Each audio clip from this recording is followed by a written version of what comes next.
Hi hello and welcome back to my channel. And പുതുതായിട്ട് ആരെങ്കിലും എൻ്റെ ചാനൽ സബ്സ്ക്രൈബ് ചെയ്തിട്ടുണ്ടെങ്കിൽ എൻ്റെ പേര് പ്രവീണ അമിതാഭ് ആൻഡ് ഞാനിപ്പോൾ ഉള്ളത് ടെക്സസിലെ സാൻ ആൻ്റോണിയോ എന്ന് പറഞ്ഞിട്ടുള്ള പ്ലേസിലാണ്. സോ ഞാൻ ഇവിടുത്തെ കുറച്ച് കാര്യങ്ങളൊക്കെയാണ് വീഡിയോയിൽ ഉൾപ്പെടുത്താറുള്ളത്. അതുപോലെ ഡെയിലി വ്ളോഗ്സൊക്കെയാണുള്ളത്. അപ്പോൾ ഇഷ്ടമാണെങ്കിൽ സബ്സ്ക്രൈബ് ചെയ്യാം.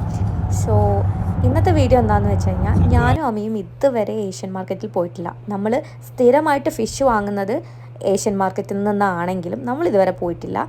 നമ്മുടെ ഫ്രണ്ട്സ് അപ്പാർട്ട്മെൻറ്റിലുള്ള വേറെ ആരെങ്കിലും പോകുന്ന സമയത്ത് നമ്മൾ ഓർഡർ പറഞ്ഞിട്ട് അവർ കൊണ്ടുവന്ന് തരാറുള്ളത്.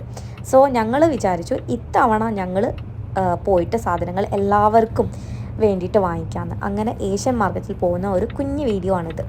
ഓക്കെ, എനിക്കൊന്നും ഇതിനകത്ത് ക്യാപ്ചർ ചെയ്യാൻ പറ്റില്ലെങ്കിൽ ഞാൻ ഈ വീഡിയോ ഇടില്ല എന്ന് വിചാരിച്ചിട്ടുണ്ടായിരുന്നു. പക്ഷേ എനിക്ക് എന്തുകൊണ്ടൊക്കെയോ കിട്ടി ക്യാപ്ചർ ചെയ്യാനായിട്ട്.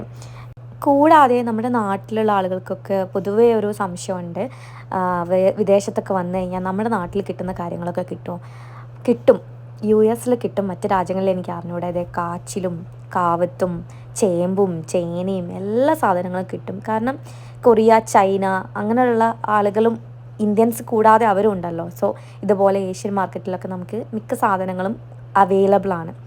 അപ്പം ഇവിടെ വന്ന സമയത്ത് പ്രധാനമായിട്ട് നമ്മൾ വന്നത് മീനാണ്. അതേ നമ്മളുടെ മത്തി കിടക്കുന്നതുണ്ടോ, മത്തി, അയല, നമ്മൾ കണവ, അതെല്ലാം നമുക്ക് ഇവിടെ അവൈലബിൾ ആണ് കേട്ടോ. പിന്നെ ഈ ചൈനയും കൊറിയയിൽ ഉള്ള ആളുകളാണ് കൂടുതലായിട്ടും ഏഷ്യൻ മാർക്കറ്റിൽ വന്നിട്ട് സാധനങ്ങൾ വാങ്ങിക്കുന്നത്. അവർ കഴിക്കുന്ന ഭക്ഷണങ്ങളെക്കുറിച്ച് അറിയാമോ? ഇതുപോലെ പാമ്പിനെ പോലെയുള്ള മീനും അങ്ങനെയൊക്കെയാണ് കഴിക്കുന്നത്. അപ്പം ഇതിൻ്റെ ഒന്നും പേര് എനിക്ക് അറിഞ്ഞത് ഇംഗ്ലീഷ് ഫിഷാണ് തോന്നുന്നത്. സോ അങ്ങനത്തെ സാധനങ്ങളൊക്കെ ഇവിടെ ജീവനോടെ ഉണ്ട്. വേണമെങ്കിൽ അവർ പറഞ്ഞു കഴിഞ്ഞാൽ അവരത് കട്ട് ചെയ്ത് തരും, പിന്നെ നമുക്ക് അവൈലബിൾ ആകുന്ന ഫിഷ് വന്നിട്ട് ഇങ്ങനെ ഫ്രീസ് ചെയ്ത് വെച്ചിട്ടുണ്ടാവും. നമ്മൾ സെലക്ട് ചെയ്ത് കഴിഞ്ഞിട്ടുണ്ടെങ്കിൽ അവരത് വാട്ടർ സ്പ്രേ ചെയ്ത് അതിൻ്റെ ചെതുമ്പലൊക്കെ കളഞ്ഞ് വൃത്തിയാക്കിയിട്ട് തരും. സോ നമ്മൾ യൂഷ്വലി ഇവിടെ നിന്നാണ് ഫിഷ് വാങ്ങിക്കുന്നത്. നമ്മൾ ഇന്ന് വാങ്ങിച്ചത് കണവയായിരുന്നു.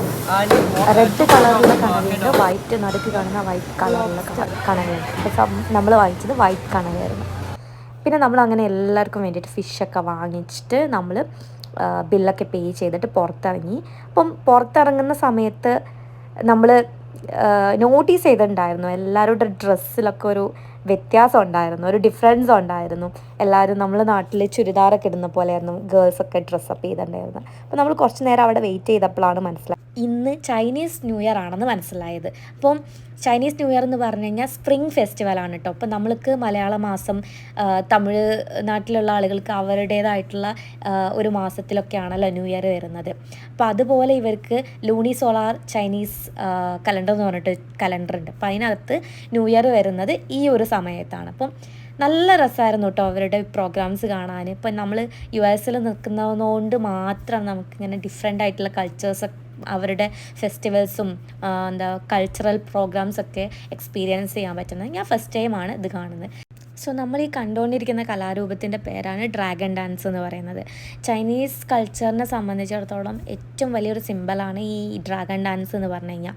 അപ്പം അവരെ സംബന്ധിച്ചിടത്തോളം ഈ ഒരു പിന്നെ ഈ കലാരൂപത്തിലൂടെ ഈവിൾ സ്പിരിറ്റിനെയൊക്കെ കളഞ്ഞിട്ട് നല്ല ഗുഡ് സ്പിരിറ്റിനെ ആകർഷിക്കുക, അതുപോലെ എന്താ പറയുക, ആരോഗ്യം, സമ്പത്ത്, ഇതൊക്കെ ഉണ്ടാക്കുക എന്നാണ് ഇതിൻ്റെ ഒരു മീനിങ് എന്നാണ് ഞാൻ മനസ്സിലാക്കിയത്. അതായത് ഞങ്ങൾ അവിടെ ഉള്ള ചൈനീസ് ആളുകളുടെ അടുത്തൊക്കെ കുറച്ച് സംസാരിച്ചിട്ടുണ്ടായിരുന്നു അതിനെക്കുറിച്ച്. അപ്പോൾ അവർ പറഞ്ഞു തന്ന അറിവാണ് കേട്ടോ അത്.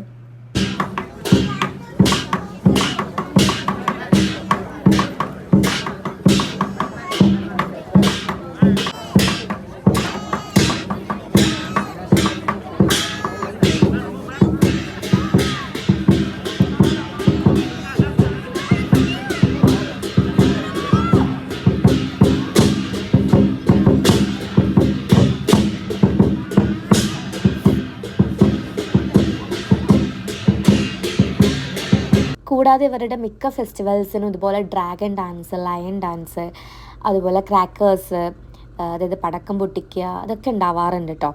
അപ്പോൾ ഇന്ന് നമുക്കിവിടെ ചൈനീസ് ന്യൂ ഇയർ ആയിട്ടുണ്ടായിരുന്നത് പിന്നെ പടക്കം പൊട്ടിക്കുക, അതുപോലെ ഡ്രാഗൺ ഡാൻസ് ആയിരുന്നു മെയിനായിട്ടുണ്ടായിരുന്നത്. പിന്നെ ഇവർ കുറേ ഫുഡ് ഇതുപോലെ സെയിൽ ചെയ്യാൻ വെച്ചിട്ടുണ്ടായിരുന്നു ഏഷ്യൻ മാർക്കറ്റിൻ്റെ മുൻപിലായിട്ട്.